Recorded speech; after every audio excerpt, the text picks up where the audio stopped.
여러분, 우리 사람의 노력은요, 엄청난 능력을 발휘합니다. 우리가 생각하는 이상의 능력을 발휘해요.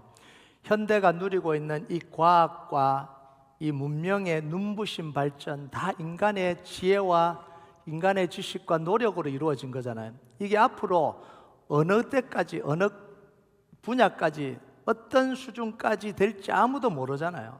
무서운 기세로 지금 이 문명이 발전하고 과학이 발전하고요, 이러고 있잖아요. 자, 그런데 또 한 가지 분명한 건 뭐냐면, 그런 인간도 늘 한계에 부딪힌다라는 거예요. 이렇게 위대해 보이는데도 결국은 한계에 부딪히는 거예요. 체력도 수명도 건강도 영원하지 않잖아요. 영원했으면 좋겠는데 영원하지 않잖아요. 지혜와 지식에도 한계가 있잖아요. 부딪히잖아요. 연구를 하다가 부딪히는 거예요. 우리 의지도 끝까지 흔들리지 않을 만큼 강한 게 아닙니다. 처음에는 강했다가 좀 지나면 의지가 꺾여버리잖아요. 제가 책을 읽고 싶어서 하루에 몇 페이지 정해놓고 막 읽습니다. 하루에 몇 페이지 읽으면 한 달에 몇 권이 나오잖아요. 그럼 1년에 몇 권 읽겠다 이렇게 되잖아요. 야, 그럼 1년에 올해 이렇게 읽어야지. 읽은 해가 있을까요? 없을까요? 없어요. 그만큼 의지가 안 되는 거예요. 처음에는 막 읽다가 나중에는 이게 또 의지가 떨어지는 거예요. 이게 인간이에요. 그 의지를 관철해서 다 하는 사람은 이건 인간이 아닌 거예요. 여러분, 죄와 유혹 앞에 끝까지 자기 힘으로 버텨낼 수 있는 인간, 장담할 수 있는 인간 누가 있어요? 우리가 그만한 유혹을 안 받아서 그렇지, 다른 사람이 받는 유혹만큼 받았으면, 계속해서 한다면 이길 수 있다고 장담할 수 있는 사람이 없잖아요. 결정적인 순간에 무너지는 게 이게 인간의 노력입니다. 위대해 보이는데 결국은 한계를 가지고 결국은 무너질 수밖에 없는 게 이게 인간의 노력입니다. 그래서 인간의 노력을 뛰어넘는 뭐가 필요하냐면 하나님의 은혜가 필요한 거예요. 누군가 일본 축구와 한국 축구를 비교하면서 재밌는 분석을 내놨습니다. 일본 축구는 철저하게 계획을 세운다고 그래요. 막대한 자본을 투자해서 어릴 때부터 선수를 육성하고 그 어린아이들을 유럽의 큰 무대에 경험을 쌓게 만듭니다. 그에 비하면 한국 축구는요, 계획과 투자 면에서 일본보다 훨씬 뒤처져요. 그럼 결과가 어떻게 나와야 돼요? 두 나라의 실력 차이가 확 벌어져야 돼요. 자, 그런데 축구 국가대표 A매치에 상대 전적이 어떻게 되냐면 42승 17패로 한국이 우세합니다. 놀랍죠? 왜 그러냐? 이렇게 이야기를 하는 거예요.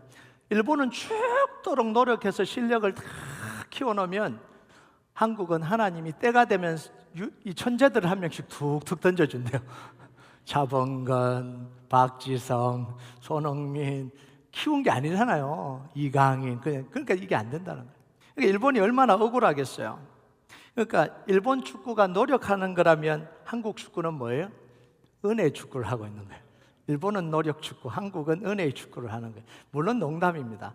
물론 농담이지만 그 말 속에 진리가 담겨 있잖아요. 우리 인생을 결정하는 건 인간의 노력이 아니라는 거예요. 뭐예요? 하나님의 은혜가 우리의 인생을 결정한다라는 거예요. 여러분, 하나님의 은혜는 인간의 노력이 닿을 수 없는 곳에 역사합니다. 이게 하나님의 은혜예요. 우리가 할 수 없는 일을 하나님이 이루시는 거예요. 하나님께서 우리의 대적을 무너뜨리시고 우리에게 승리를 주시는 게 이게 은혜입니다. 그래서 하나님은 예수 그리스도의 십자가를 통해서 우리에게 은혜를 주시잖아요. 십자가를 통해서 죄와 사망과 사단의 권세를 다 무너뜨렸습니다. 우리는 그 승리를 은혜의 선물로 받은 사람들입니다. 이게 우리잖아요. 그런데 여기서 한 가지 질문이 생기잖아요. 예수님이 십자가에서 이미 다 승리하셨고 그 승리를 우리가 다 선물로 받았다면 우리는 왜 계속해서 싸워야 되냐는 거예요. 이미 승리하셨고 그 승리를 선물로 받았다 그랬는데 왜 계속 싸워야 되냐는 거예요.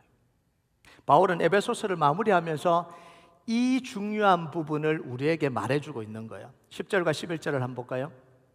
같이 읽겠습니다. 시작. 끝으로 너희가 주 안에서와 그의 힘의 능력으로 강건하여지고 마귀의 관계를 능히 대적하기 위하여 하나님의 전신갑주를 입어라. 여러분, 바울은요, 우리 삶의 배후에 역사하는 뭐가 있다고요? 영적인 실체가 있다, 이렇게 이야기를 합니다. 에베소 2장에는 그걸 뭐라고 이야기했죠?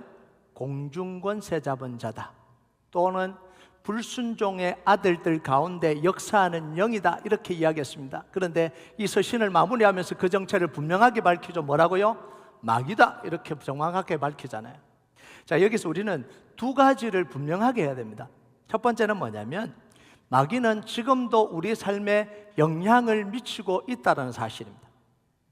우리 모두는요, 한때는 바울의 표현에 의하면 공중권세 잡은 자를 따랐던 사람이잖아요. 세상 풍조를 쫓았고 육체와 마음이 원하는 욕심대로 살았던 사람들입니다. 그래서 그 결과가 뭐예요? 하나님과 관계는 좋지 않았고 사람과의 관계도 갈등이 생기고 무너진 거예요. 그렇게 살았기 때문에 부부가 갈등하는 거예요. 두 사람이 만나면 늘 갈등하잖아요. 싸우잖아요. 안 맞잖아요. 부모와 자녀가 상처 주는 관계가 아니라 보듬어 주고 보살펴 주는 관계인데 서로 상처 주고 있잖아요. 사랑해야 되는 관계가 서로 원수가 되기도 하고요. 성경은 이 모든 죄와 끼어진 이 관계의 배후에 뭐가 있다고 이야기해요? 마귀의 역사가 있다라고 이야기를 하는 거예요. 자, 이렇게 이야기하면 어떤 사람들은 이렇게 이야기합니다. 모든 잘못을 왜 마귀 탓으로 돌리냐라는 거예요. 그럼 다 마귀 잘못이냐는 거예요. 죄 짓는 것도 마귀 잘못, 뭐 관계가 깨지는 것도 마귀 잘못, 다 마귀 잘못이냐? 또는요, 보이지 않는 사탄 이야기를 왜 자꾸 하냐라는 거예요. 사탄이 보이지도 않는데 왜 그런 사탄 이야기 하냐? 그런데요, 우리가 마귀 이야기를 하는 건 마귀 책임이다, 책임을 전가하려고 하는 게 아니에요. 위험을 알리기 위함입니다. 영향을 미치고 있으니까 알아라라고 이야기를 하는 거지, 마귀 책임이야 이런 게 책임 전가하라 이런 이야기가 아니잖아요. 여러분, 우리 주변에요, 사기꾼들이 굉장히 많잖아요. 투자로 사람을 속여서 뭐 수억씩 막 이 사기치는, 그래서 인생을 비폐하게 만드는 사기꾼들 있잖아요. 보이스 피싱으로 돈을 빼앗는 사람들 있잖아요. 그리고 교묘한 유혹으로 가정을 무너뜨리는 이 꽃뱀 같은 이런 유혹하는 이런 사기꾼들이 있잖아요. 실제로 있잖아요. 없는 게 아니라 실제로 있잖아요. 그렇다면 우리는 그 사기꾼들이 있다고 말하지 말아야 되는 거예요. 사기꾼들이 있다고 말하면 책임을 전가하는 건가요? 여러분, 사기꾼들이 있다는 걸 알려줘야, 어떤 방식으로 속이는지 알려줘야 피해를 막을 수 있는 거잖아요. 마귀도 마찬가지예요. 성경은 마귀에 대해서 침묵하라라고 이야기하지 않잖아요. 뭐라고 이야기를 해요?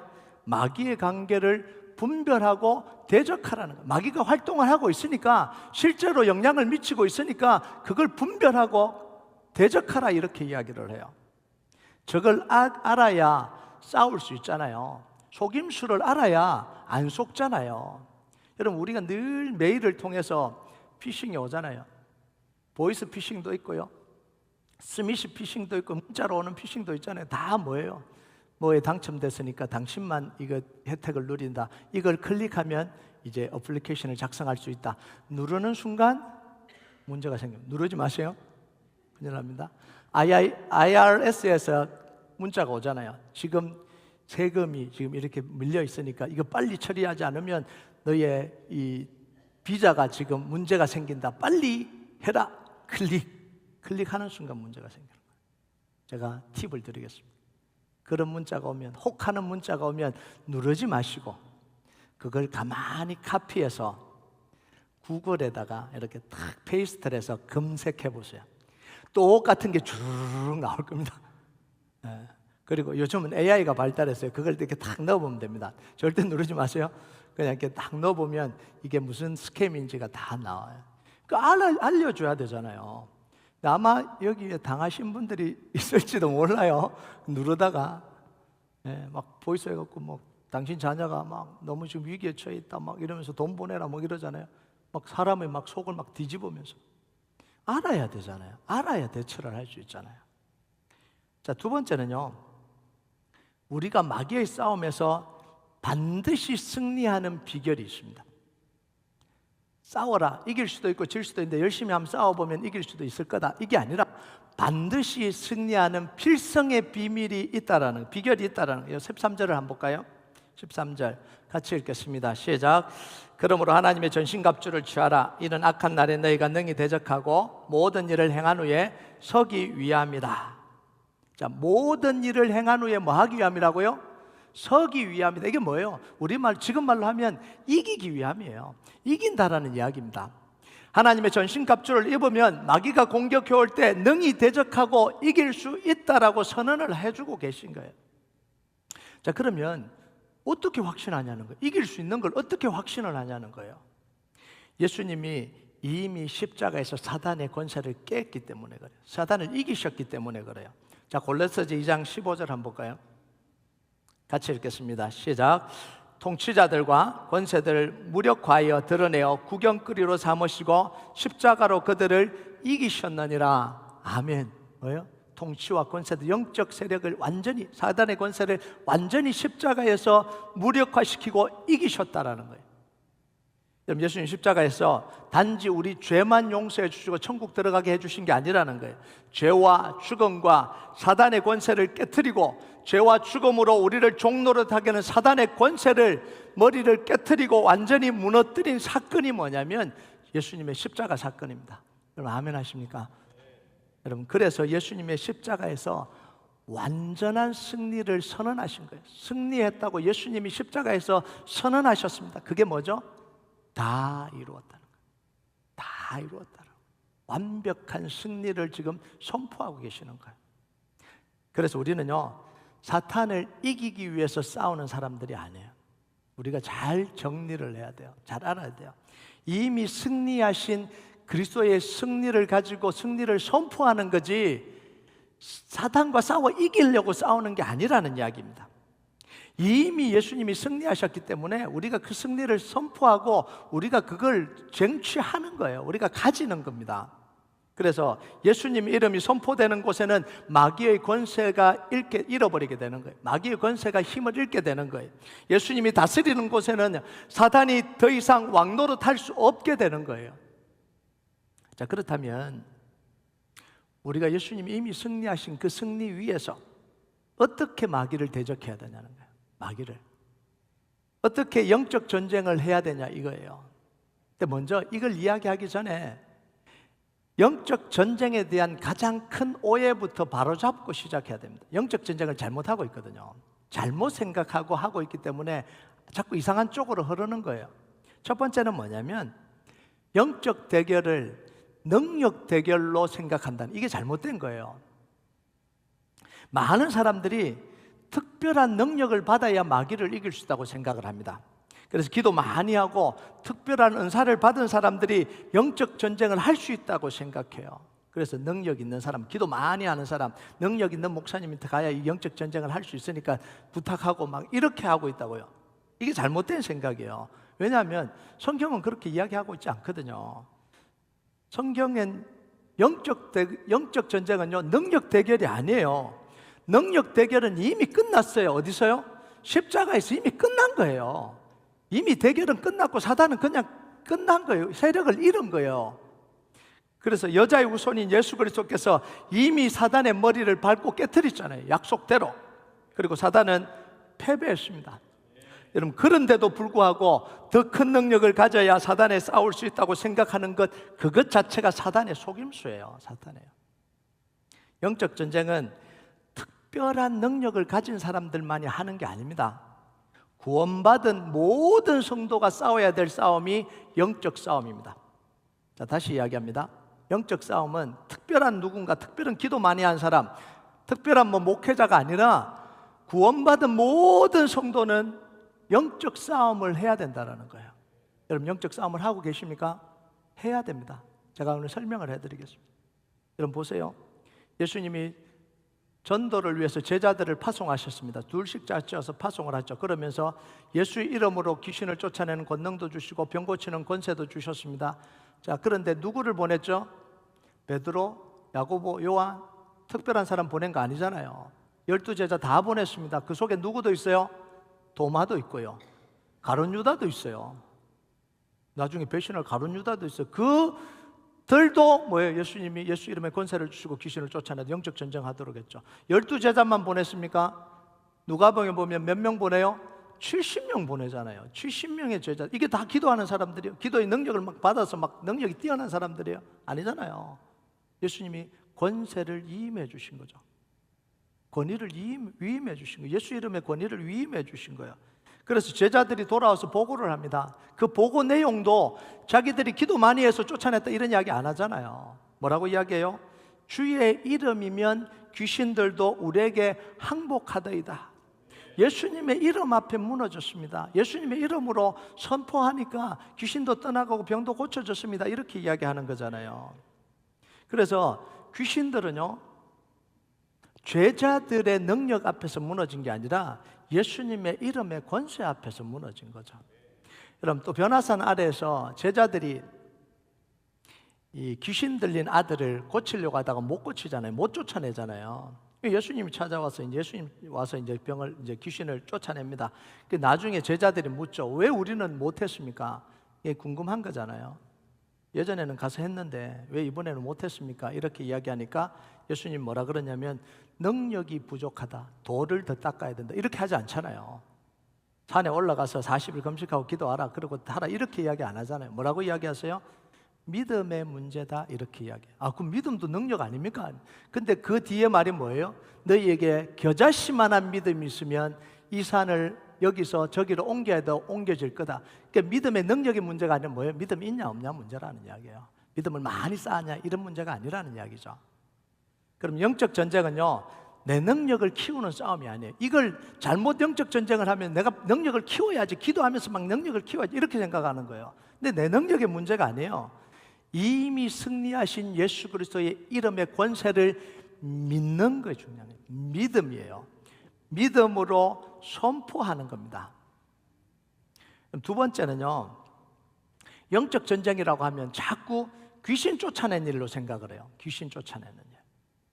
예수님도 물론 성경에 보면 귀신 쫓아내는 사건들이 많이 나오죠. 예수님도 귀신을 쫓아내셨고요, 제자들에게도 귀신 쫓는 능력을 주셨습니다. 그건 맞죠. 그런데 그때는 뭐냐면 귀신이 사람을 장악해서 귀머거리가 되게 하거나 벙어리가 되게 하거나 발작을 일으키거나 완전히 그 속에 들어와서 인격처럼 들어와서 삶을 심각하게 파괴하는 경우는 예수의 이름으로 쫓아내야 됩니다. 이게 영적 전쟁이죠. 일종의 들어와서 실체가 있으니까 쫓아내는 게 영적 전쟁의 일부이기도 해요. 그런데 이건요, 영적 전쟁의 지극히 작은 일부예요. 오늘날 그래서 영적 전쟁을 귀신 쫓아내는 축사라고 생각하는 경우가 있는데 그건 잘못된 생각입니다. 모든 문제를 귀신 들림으로 해석을 하고 귀신을 쫓아내기만 하면 다 된다고 생각하고 계속해서 집회를 하면서 귀신을 쫓아내는 거예요. 사람들을 넘어뜨리고 울게 만들고 웃게 만들면 그게 영적 전쟁이고 그게 성령의 역사라고 호도하고 있는 경우들이 굉장히 많은데요, 그게 아닙니다. 이건 심각한 문제예요. 이걸 영적 전쟁을요, 마치 미신을 행하고 주술을 행하는 무소 형태로 전락시켜 버리는 거예요. 이게 사탄이 제일 좋아하는 거예요. 제일 좋아하는 형태가 이런 거예요. 그럼 이 어마어마한 복음을, 이 놀라운 복음을 주술 행위로 전락시켜 버리는 거예요. 그래서요, 보세요. 귀신이 이렇게 막 있어요. 넘어지고 울고 쓰러지면 그 다음 안 건드려요. 그러니까 장난치는 거예요. 귀신도 장난치는 거예요. 넘어져 주면 되는 거예요. 울면 되는 거예요. 쓰러지면 되는, 그 이상 안 건드니까. 근데 실제로 뭐예요? 여전히 그 사람을 지금 장악하고 있는 거예요. 여전히 그 사람에게 지금 붙들고 있는 거예요. 심각한 건 뭐냐면 귀신을 한번 쫓아내잖아요. 내 속에 예수님이 주인으로 안 계시면 계속 들어와요. 들어갔다 나갔다 그래요. 근데 쇼하는 거예요. 늘 쫓아냈다가 들어왔다가 쫓아냈다가 들어왔다가. 진짜 복음의 능력으로 그 사람을 하나님의 사람으로 살려내지를 못하는 거예요. 그래서 늘 이런 이 성령 집회 한다고 하면 다 넘어뜨리잖아요. 다음 집회하면 또 와요. 또 넘어져요.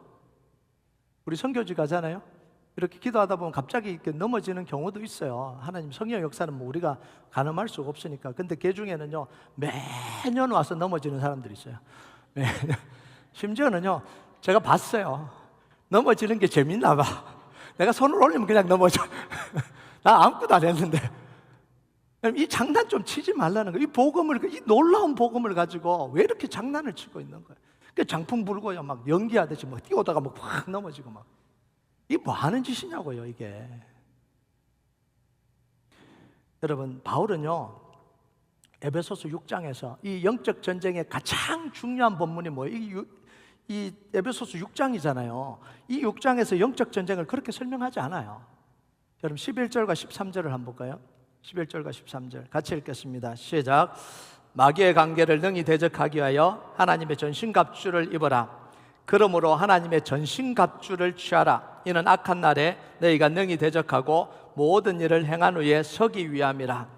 여러분 한번 생각을 해보세요. 영적 전쟁이 귀신을 쫓아내는 게 전부라면 하나님은 사도 바울은 뭘 설명했겠어요? 귀신 쫓아내는 방법을 설명했겠죠. 전신갑주를 입으라고 했을까? 전신갑주가 필요해요, 안 필요해요? 필요 없잖아요. 쫓아내는 게 전부인데 뭘 이렇게 전신갑주를 입고 뭐 그걸 해요? 그럴 필요가 없잖아요. 그런데 사도 바울은 성도들에게 뭐라고 이야기해요? 하나님의 전신갑주를 입어라, 이렇게 이야기를 합니다. 자, 이건요 영적 전쟁의 본질을 보여주는 장면이에요. 여러분, 영적 전쟁은 불신자가 하는 게 아니라 누가 하는 거예요? 그리스도인들이 하는 거예요. 다시 이야기합니다. 영적 전쟁은 불신자가 하는 게 아니에요.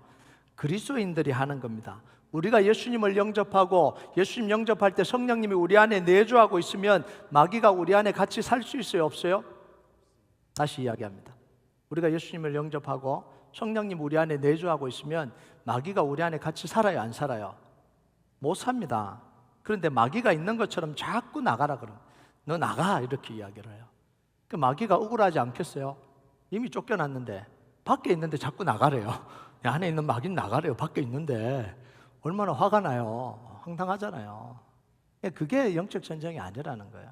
그럼 바울이 말하는 이 하나님의 전신갑주는 왜 입어라 그랬냐? 이게 영적 전쟁하고 뭔 상관이 있냐? 여러분 14절과 17절까지 한번 볼까요? 14절, 17절까지 같이 읽겠습니다. 시작.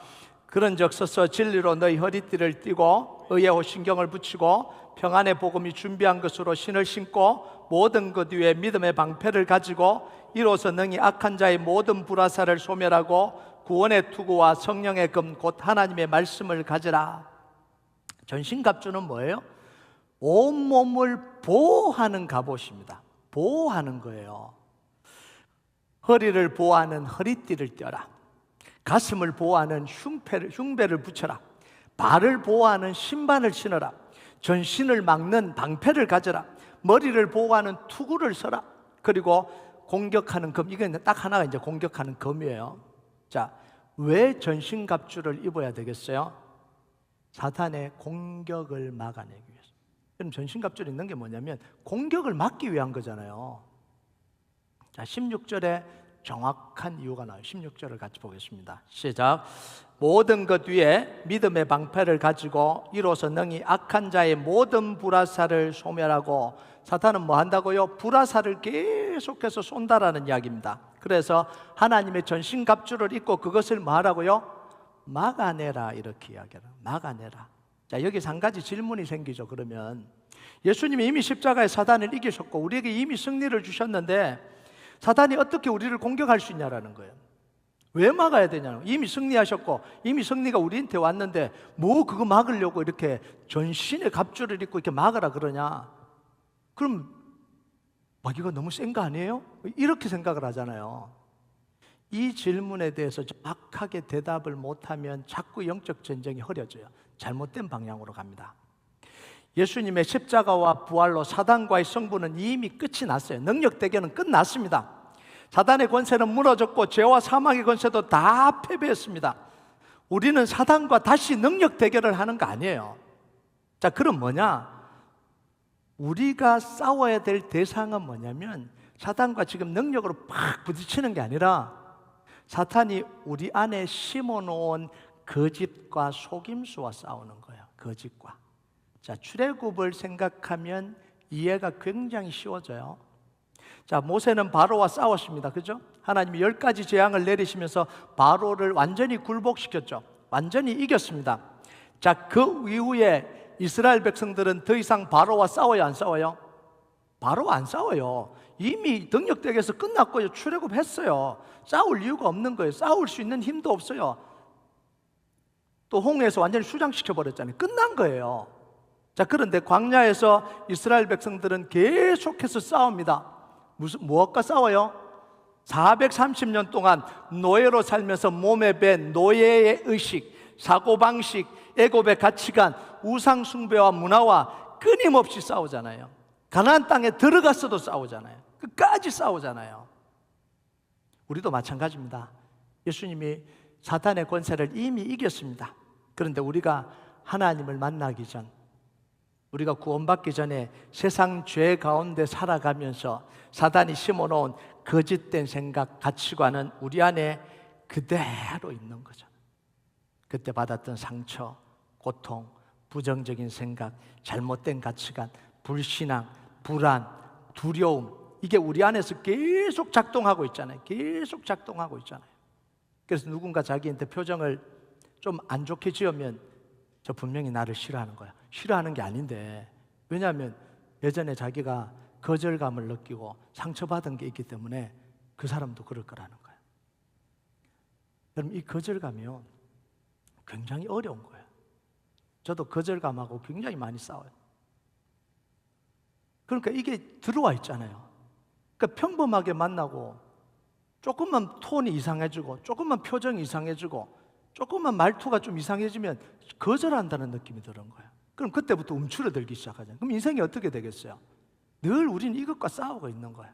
사탄과 싸우는 게 아니라, 직접 막 싸우고 있는 게 아니라 그때 우리 안에 심겨져 있는, 그래서 이 로마서 7장에 보면 사도 바울이 이런 이야기를 해요. 내가 원하는 선을 행하지 않고 도리어 악을 행하고 있다.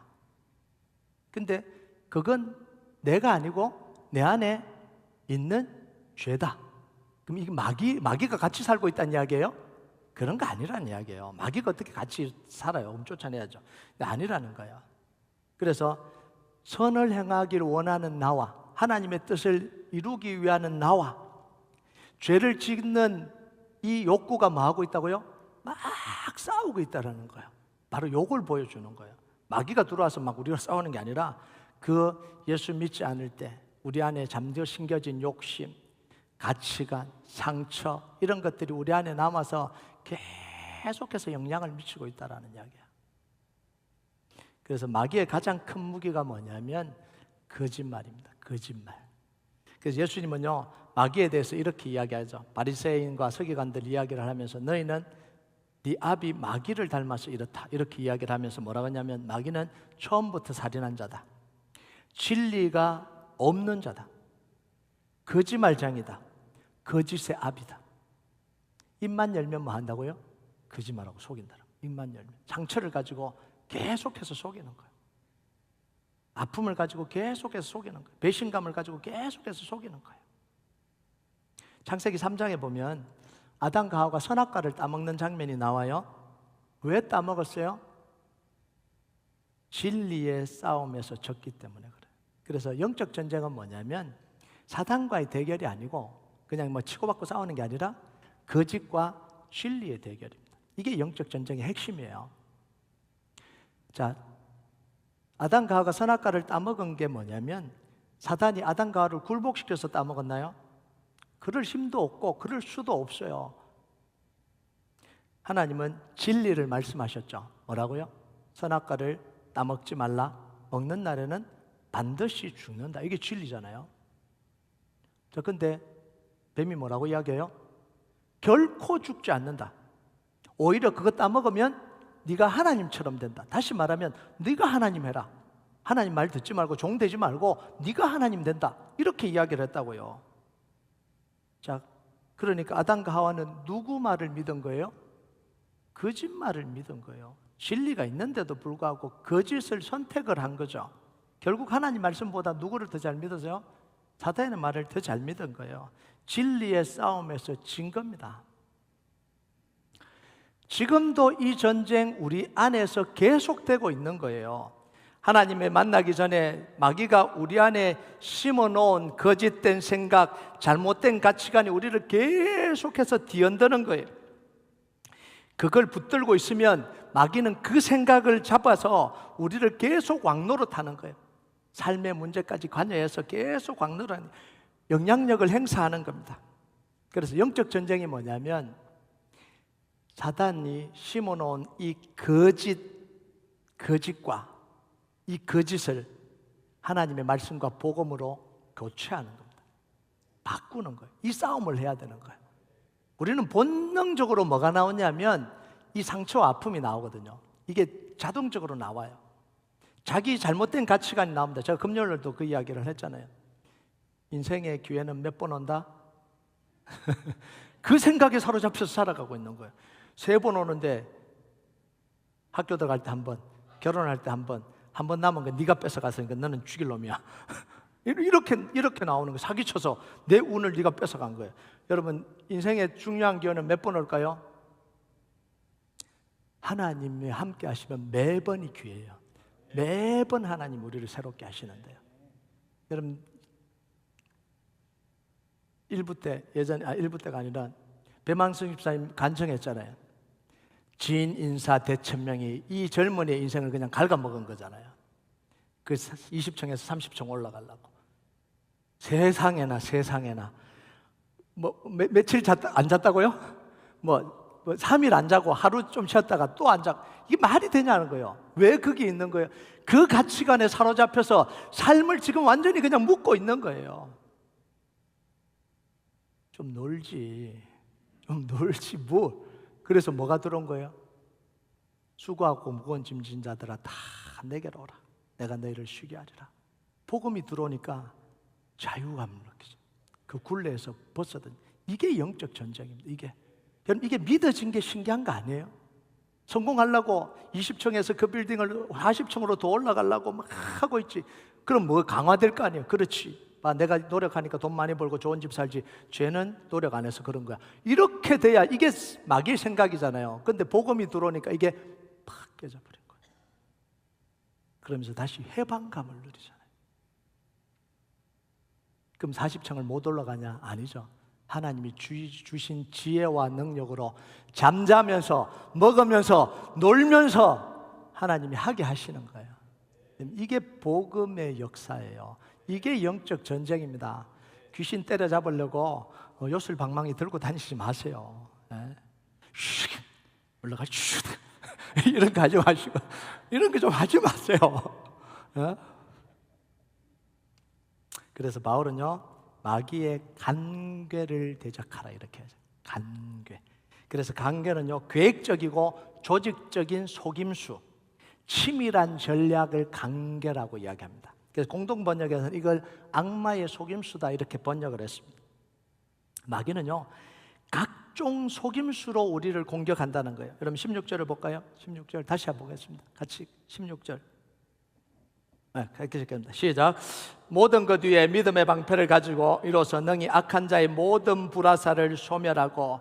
마귀는 끊임없이 뭐 한다고요? 불화살을 계속해서 날린다는 거예요. 그 불화살이 뭐예요? 거짓말, 정죄, 두려움, 의심, 헛소문. 누가 집사님이 내 욕했대. 막 계속 날리는 거예요. 목사님은, 집사님은 여기 이 직분 안 준다 그랬대. 뭐 이런 이제 막 일어나는 거잖아요. 상처, 외로움, 유혹, 예상하지 못한 어려움이 막 우리 믿음을 뒤흔들어요. 막 흔들어요. 그때 그 거짓을 믿는 순간 어떻게 되는 거예요? 사단의 올무에 빠지는 거예요. 시험에 들고 낙심하고 절망하게 되는 거예요. 그래서 제가 설명을 하잖아요. 여러분, 이 사단은요, 불화살을 언제 쏘냐면 하나님이 역사할 때조차도 불화살을 쏘요. 그거를 하나님의 역사인데도 불구하고 그걸 뒤집어 버립니다. 여러분, 우리가 병 고침을 위해서 기도하죠. 하나님 역사하기를 위해서 기도하죠. 그러니까 병이 드러나요. 문제가 드러나요. 그럼 사단이 뭐라 그러냐? 그 봐라, 기도하니까 지금 공격받잖아. 기도하지 마. 요렇게 해석을 한다고요. 그러니까 그런가 보다. 나는 이제 대적 기도 안 할 거야. 이러고 하나님이 역사했는데, 그래서 제가 해석을 해줬잖아요. 이게 공격, 이게 불화살을 쏘는 거예요. 지금 하나님 역사하고 있는데도, 좋은 걸 해주고 있는데도 불화살을 쏴대는 거예요. 그건 뭐예요? 바르게 해석을 해야 되잖아요. 그 바른 해석이 뭐예요? 하나님이 감추어진 걸 드러나게 해주신 거잖아요. 그거 놔두면 감춰져 있다가 죽을 때 되면 이렇게 드러나거든요. 근데 미리 발견하게 해주시고 수술하게 해주시고 문제를 미리 드러나게 해주시고, 그래서 정체가 드러나는 거거든요. 그래서 남편을 위해서 막 기도를 하는데 남편이 버럭 화를 내요. 평소에 잘해주던 남편이 막 기도하기 시작하니까 막 화를 내요. 왜요? 남편을 하나님께서 바꿔야 되니까 드러나게 하시는 거예요. 문제들을 드러나게 하시는 거예요. 그래서 정확하게 해석을 해야 돼요. 우리가 기도할 때 좋은 일들만 계속해서 일어나지 않아요. 기도하면 어려움이라고 조금 표현하고 싶지는 않는데, 우리가 예상하지 못했던, 우리가 기대하지 않았던 일들이 일어납니다. 왜 그러겠어요? 드러내 주시니까. 드러나야 하나님이 치료하시니까. 거기서 멈추면 안 됩니다. 그래서 우리는 끝까지 믿음의 싸움을 해야 되는 거예요. 그래서 하나님 우리에게 뭘 주셨냐면 전신갑주를 주신 거예요. 진리의 허리띠, 의의 흉배, 평안의 복음의 신, 믿음의 방패, 구원의 투구, 성령의 그 머리부터 발끝까지. 왜요? 어디로부터 공격이 올지 모르잖아요. 생각을 공격할지, 내 기분을 상하게 만들지 다 공격 오는데 이걸 이기려면 어떻게 돼요? 복음으로 머리부터 발끝까지 무장을 해야 됩니다. 근데 이 모든 것이 뭐냐면 복음의 진리에 가는 거잖아요. 진리의 허리띠 뭐예요? 의의 흉배, 평안의 복음의 신, 믿음의 방패, 구원의 투구, 다 뭐예요? 이 복음으로 무장하라는 거예요. 복음으로 다 온몸을 무장하는 거예요. 그래서 사단이 불화살을 날릴 때 복음의 진리가 그걸 막아내고 성령의 검, 그 하나님의 말씀이 그 관계를 깨뜨리는 거예요. 이게 잘못된 거야. 깨뜨리는 거예요. 그래서 예수님이 광야에서 사단이 거짓말로 시험하잖아요. 그것도 뭘 가지고요? 말씀으로 지금 치고 들어온 거잖아요. 그러니까 예수님이 어떻게 해요? 말씀을 가지고 그게 뭐가 잘못된지 관계를 다 깨트려 버립니다. 다 하나하나 부셔버리잖아요. 말씀으로 다 부셔버리잖아요. 이게 영적 전쟁입니다. 우리 안에 두려움이 오고 불안이 오고 우리 안에 막 몰아칠 때 하나님의 말씀으로 그게 어떻게 잘못됐고 어떻게 공격하는지를 정확하게 깨부셔요. 이게 영적 전쟁이에요. 또 한 가지 주목해야 될 게 뭐냐면 바울은 전신갑주를 설명한 뒤에 바로 뭐예요? 기도에 대해서 이야기를 해요. 18절 같이 읽겠습니다. 시작. 모든 기도와 간구를 하되 항상 성령 안에서 기도하고 이를 위하여 깨어 구하기를 항상 힘쓰며 여러 성도를 위하여 구하라. 이 말은 뭐죠? 영적 싸움은 기도 없이는 불가능하다는 거예요. 영적 싸움은. 그래서 기도를 통해서 성령님이 사탄의 거짓을 드러내 주시는 거예요. 기도해야 거짓이 드러납니다. 내 생각을 하면 내 생각이 강화돼 버려요. 내 생각을 하면 사단에게 속아버려요. 평소에 안 좋아하는 줄 알았더니 그 표정을 보니 확인이 됐구만. 이렇게 간다고요. 내 생각을 하면 하루 종일 미운 생각만 하는 거예요. 미운 생각. 그럼 또 한마디 듣잖아요. 누구한테도 그랬대. 그러면 그렇지. 그 인간이 원래 그런 인간이야. 확정을 해버리는 거예요. 그런데 그걸 가지고 기도하면 하나님이 그게 아니라는 걸 드러내 보여주시는 거예요. 왜 표정이 힘들었대? 힘든 일이 있었대. 이걸 알아야 되잖아요. 너무 아프대 지금. 근데 아픈데 막 자기 생각으로. 여러분, 불안과 두려움이 어디로부터 오는지 밝혀줘요. 문제가 터졌는데 내 안에 막 불안해요. 두려워요. 근데 내가 뭘 불안하고 있는지를 모르잖아요. 그걸 밝혀주는 거예요. 기도하는 가운데 성령님이 밝혀주는 겁니다. 그리고 일어난 사건, 사람들의 행동 속에 사단이 배후에 어떻게 역사하고 있는지를 하나님이 알려주셔요. 기도하는 가운데.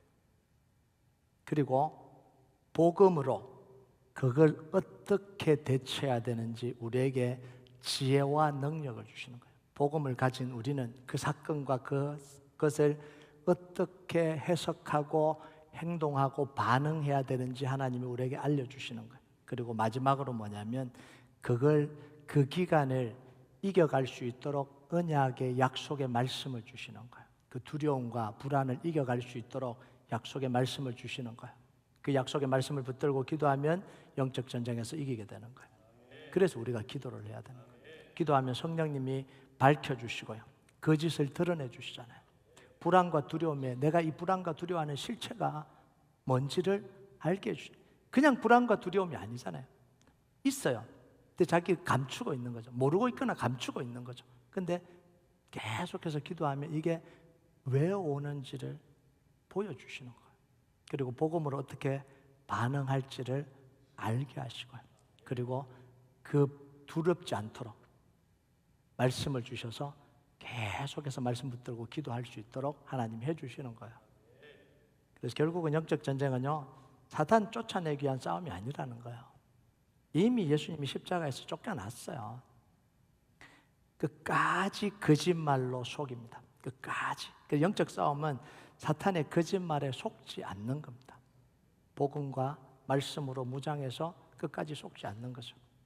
사탄은 지금도 우리를 두렵게 하고요, 정죄하고 낙심하게 만듭니다. 그러나 기억해야 될 게 있어요. 그게 뭐냐면 거짓말은 할 수 있는데 이미 승리하신 예수님의 십자가의 승리를 바꾸지는 없어요. 거짓말만 할 뿐이지. 그래서 우리가 날마다 복음과 말씀으로 우리를 무장하고 성령 안에서 기도하라 이렇게 이야기한 거예요. 그래서 우리 모든 성도들이 주 안에서 그 힘의 능력으로 강건하여지고 하나님의 전신갑주를 입고 모든 영적 싸움에서 승리하기를 주님의 이름으로 축복합니다. 잠깐 기도하겠습니다. 하나님 감사합니다. 하나님께서 역사하시고 우리 가운데 함께해 주셔서 승리를 주셔서 감사합니다. 모든 사단, 죄의 권세, 사망의 권세, 사단의 권세는 예수님의 십자가에서 이미 끝났음을 믿고 선포합니다. 하나님, 우리 안에 계속해서 불화살을 날리는 이 사단의 이 경관진들은 다 허물어지게 해주시고 우리 안에 있는 잘못된 가치관, 상처와 아픔들이 복음으로 해석이 되고 다 치료되어지는 역사가 일어나게 하여 주시옵소서. 그래서 우리 성도들이 늘 승리할 수 있도록 좀 축복하여 주시옵소서. 감사드립니다. 예수님 이름으로 기도드립니다. 아멘. 이 시간은 우리 선교팀 특송하는 시간 가지겠습니다.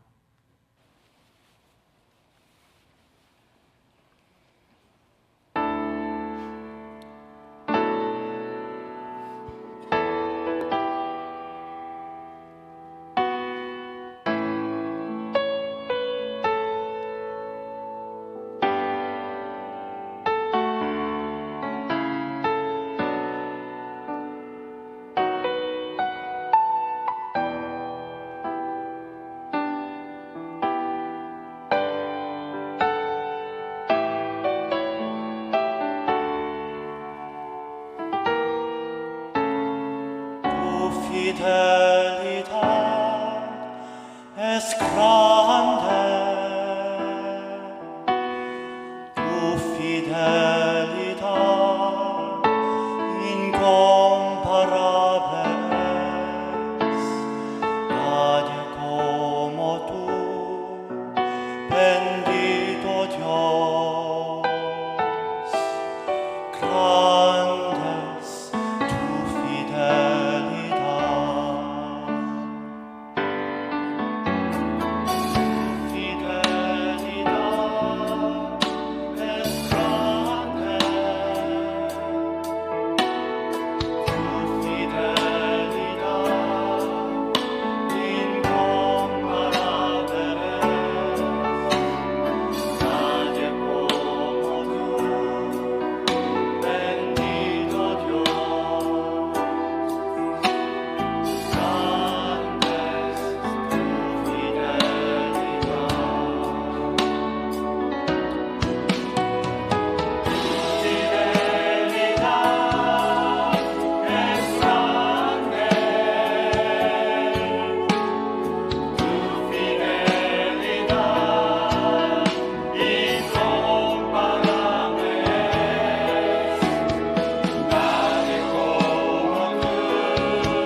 네, 그대로 서 있어요. 그대로. 네, 우리 이제 20명의 우리 선교팀 이번 주 토요일에 멕시코로 떠납니다. 여러분들 이분들을 위해서 우리 파송하면서 좀 기도하겠습니다. 우리의 마음을 모아서 하나님이 20명의 선교팀 가는데 우리 주님 함께 가주시고 소리 조금만 줄여주세요. 네, 줄여주시고 네, 함께 가주시고 우리 출발 때부터 또 돌아올 때까지 비행기도 타고 차도 타고 걸어서 산도 넘을 겁니다. 하나님께서 그 모든 길 위에 함께 하시고 눈동자같이 보호하시고 독수리와 날개를 업어서 옮기듯이 우리를 지켜주시고 우리 선교팀이 가서 복음 전할 때 복음의 역사가 그 땅 가운데 일어나게 하시고 사단의 권세가 무너지며 복음의 역사, 생명의 역사가 그곳에 임하게 해주시고 교회들이 세워지고 하나님의 나라가 임하게 해주시고 기도해달라고 기도하시고요. 우리 인솔하는 김영주 목사님 또 김문건 집사님 성령으로 충만케 해주시고 끝까지 잘 할 수 있도록 힘주시고 능력 달라고 우리 한 마음으로 한 소리로 한 목소리로 같이 기도하겠습니다. 아버지 하나님 감사합니다. 주님께서 비우시고 역사하여 주시옵소서. 아버지 하나님 능력 소리가 지켜주시고 보호하여 주시옵소서. 하나님의 영과 지도력과 주시옵소서. 아버지 하나님 앞에 나아가기를 간절히 바랍니다. 주님의 능력의 소리로 지켜 보호하여 주시옵소서. 주님의 역사하신 사랑 아버지 하나님 너무나 아깝니다. 사랑하는 아버지 하나님 주님 가는 곳에 하나님의 역사하여 주시옵소서. 가는 곳에 아버지 하나님 축복하여 주시고 아버지 하나님 어디로 가든지 복음을 들고 가면 아버지 하나님 위대한 사명을 감당하고 남은 명의 아버지 하나님 선교팀 아버지 감사합니다. 우리 주님 동행하여 주시고 함께하여 주시고 도와주시옵소서. 출발부터 돌아올 때까지 비행기로 타고 차로 이동하며 아버지 하나님 산을 넘고 또 하나님 걸어갑니다. 아버지 하나님 발걸음마다 인도하여 주시옵소서. 살아계신 하나님 영으로 역사하여 주시옵소서. 아버지 하나님 들어주시기를 간절히 바랍니다. 하나님 복음을 선포할 때에 하나님 복음이 막히지 않고 하나님 앞에서 아버지 하나님이 온전하게 세워지도록 주님 역사하여 주시옵소서. 주님 붙들어 주시옵소서. 하나님 함께하여 주시기를 간절히 바랍니다. 주님의 은혜로 아버지 하나님 앞에 나아갈 수 있도록 주님 도와주시옵소서. 주님 역사하여 주시옵소서. 아버지 하나님 도와주셔서 우리 사랑하는 성교팀을 영육간에 강건하게 하여 주시고 주님 도와주시기를 간절히 바랍니다. 아버지 하나님 교회가 세워지고 하나님의 나라가 임하게 하여 주시옵소서. 하나님 우리 사랑하는 선교팀 20명의 선교팀 기도하면서 파송합니다. 우리 주님 함께 가 주시옵소서. 출발부터 도착까지 비행기를 타고 또 차로 이동하며 또 운전을 해야 되는 사람들 또 하나님 산을 넘고 물을 건너기도 하고 하나님 그 땅을 밟으면서 복음을 전할 것입니다. 어디로 가든지 하나님 함께하여 주시옵소서. 우리 주님 동행하여 주시고 눈동자같이 보호하여 주시고 독수리의 날개를 업어서 이동하듯이 우리 선교팀을 하나님의 장중에 하나님 안전하게 보호하여 주시옵소서. 하나님 선교에서 아픈 분들 한 사람도 없게 하시고 물갈이 하는 분들 한 사람도 없게 하여 주시고 온전히 복음 전하는데 선교하는데 쓰임받게 하여 주시옵소서. 복음이 선포될 때 흑암의 권세가 무너지고 빛 대신 예수님이 그곳에 비춰주게 도와주시고 하나님 악한 것들은 드러나고 다 치료되게 하여 주시고 하나님 복음을 듣고 하나님께 돌아오는 역사가 일어나게 하여 주시고 교회가 세워지고 그 땅에 하나님의 나라가 임할 수 있도록 주님 역사하여 주시옵소서. 우리 인도하는 김영주 목사님 또 김문건 집사님 시작부터 끝까지 지치지 않고 잘 인도해 갈 수 있도록 지혜와 능력을 허락하여 주시옵소서. 기도하면서 보냅니다. 우리 성도들이 남아서 기도할 때에 가는 팀 보내는 팀이 하나가 되어서 하나님의 선교를 이룰 수 있도록 주님 역사하여 주시옵소서. 감사드립니다. 예수님 이름으로 기도드립니다. 아멘. 이제 우리 성도들 다 일어나셔서 우리 앞에 축복하면서 파송의 노래 부르며 축복하도록 하겠습니다. 너의 가는 길에 주의 평강이 있으리. 너의 가는 길에 주의 평강이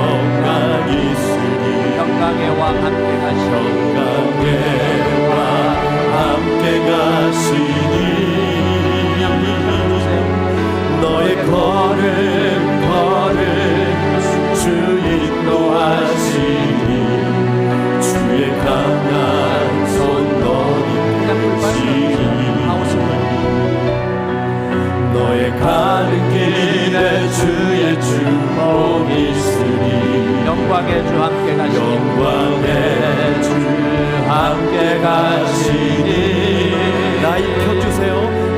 내가 밟는 모든 가 주님 다스리니 너는 주의 길 내딛게 되니 주님 나라 위하여 길 떠나는 나의 형제 주님 나라 위하여 길 떠나는 나의 형제여 주께서 가라시니 너는 가라 주의 이름으로 거칠은 광야 위에 거칠은 광야 위에 꽃은 피어나고 세상은 내 안에서 주님의 영광 보리라 강하고 담대하라 세상이 이신 주는 함께 세상이 이신 주는 함께 너와 동행하시며 내게 세임 주님 나라 위하여 떠나는 나의 형제 우리 두 손 앞으로 내밀고 우리 축복하도록 하겠습니다. 나라 위하여 길 떠나는 나의 형제여 주께서 가라시니 주께서 가라시니 너는 가라 주의 이름으로 거칠은 광야 위에 거칠은 강가 위에 꽃은 세상을 내 안에서 주님의 영광